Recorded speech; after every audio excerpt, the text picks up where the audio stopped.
तेल अवीवमध्ये क्षेपणास्त्र धडकले. रामला होलोनसह अनेक शहरात पडले अवशेष. निवासी भागांचं मोठं नुकसान. बचाव कार्य सुरू. मध्य इस्रायलमध्ये युद्धाचा भडका. आयर्न डोमनं हवेतच नष्ट केली क्षेपणास्त्र. क्षेपणास्त्रांचे जळते अवशेष तेल अवीवमध्ये कोसळले तर गजबजलेल्या परिसरात अवशेष कोसळल्यानं भीतीचं वातावरण.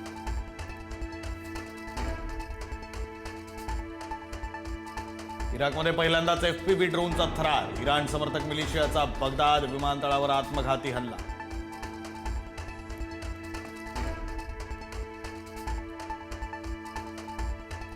तेहरानमधील इराणचं अंतराळ संशोधन केंद्र उद्ध्वस्त. इस्रायलचा इराणच्या हवाई संरक्षण प्रणालीवर मोठा प्रहार. इराणची हवाई सुरक्षा यंत्रणा कोलमडल्याचा इस्रायलचा दावा.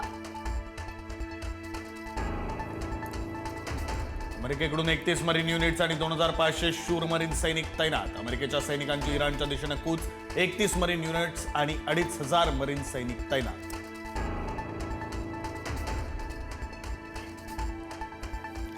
इराणच्या खार्क बेटावर पुन्हा हल्ला होऊ शकतो. आम्ही फक्त मजेसाठी खार्क बेटावर आणखी हल्ले करू शकतो.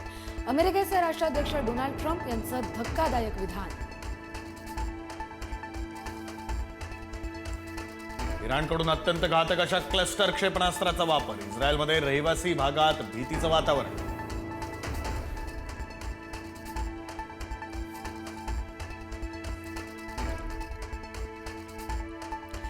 इराणला युद्ध नको पण अमेरिकेसमोर झुकणार नाही. 5 वर्ष युद्ध लढण्याची तयारी. इराणच्या भारतातील प्रतिनिधींचं मोठं विधान. तर होर्मुझ सामुद्रधुनीमधून भारतीय जहाजांना परवानगी दिल्याचं केलं स्पष्ट.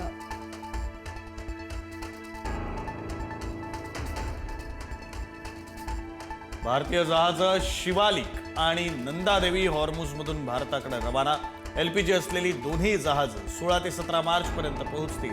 तर जगप्रकाश नावाचं तेलवाहू जहाज ओमानहून भारताच्या दिशेने रवाना. गॅस टंचाईमुळे 5 दिवसात छत्रपती संभाजीनगरमध्ये 45 कंपन्या बंद.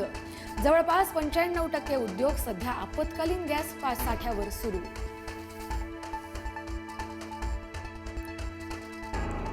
पुणे, नागपूर, नाशिक शहरामध्ये गॅस सिलेंडरचा मुबलक साठा उपलब्ध. गॅस एजन्सीच्या गोडाऊनमध्ये मोठ्या संख्येने गॅस सिलेंडरच्या टाक्या.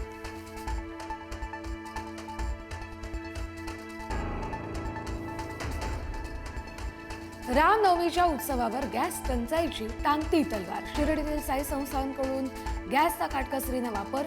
साई संस्थानाकडे 15 दिवस पुरेल एवढा साठा उपलब्ध.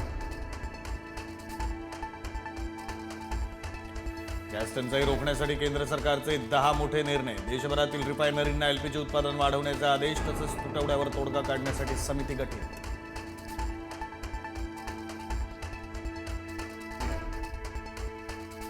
गुढीपाडव्यानिमित्त दैनिक पुढारीची आज महिला बाईक रॅली. कोल्हापूर, पुणे, ठाणे, सांगली तर महिला बाईक रॅली. दैनिक पुढारी आणि पुढारी कस्तुरी क्लबच्या वतीनं आयोजन.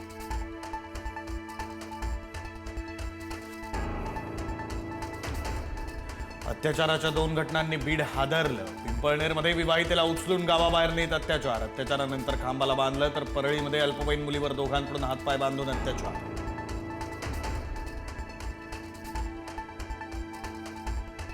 सांगलीच्या मिरजमध्ये किरकोळ कारणावरून 2 गटात जोरदार राडा. धारदार हत्यारानं केलेल्या मारहाणीत 6 जण जखमी. घरावर दगडफेक करून वाहनांची तोडफोड.